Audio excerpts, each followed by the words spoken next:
یا ته ملا تلو نو اته ورځې تقریر وکړو. په اتمه ورځ پکې یو بوډا غوندې وجړل. چې وی جړل نو د ملا لکه خیال وکړو چې والله سر پې وشو.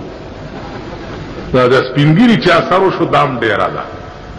چې تقریر یې بس کو بوډا یې راوغوښتو چې ماما کومې خبرې در باندې اثر کړی و چې ودې جړل؟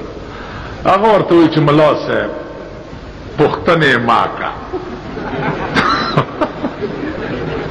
پختنې ما کا. اوی چې نه ما خو مسلې ډېرې وکړې که نه په تا کومې مسلې اثر کړ؟ وایي چې وشوه زړه مې چاود دی ما مې زړګی لټاوه ما مې زړګی لټاوه. وایي چې نه ما خو ډېرې مسلې وکړې په تا کومې مسلې اثر وکړ؟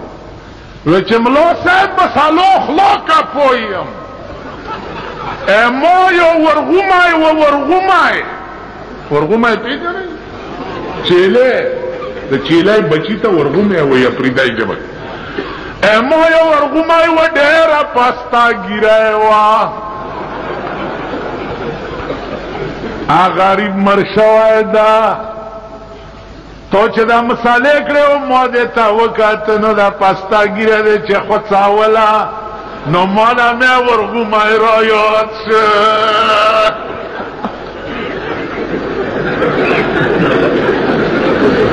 نو ملا صاحب په مسالو نه پوهېږم کاما کلیم ژاړو مې په ورغومې پسې کړې دو.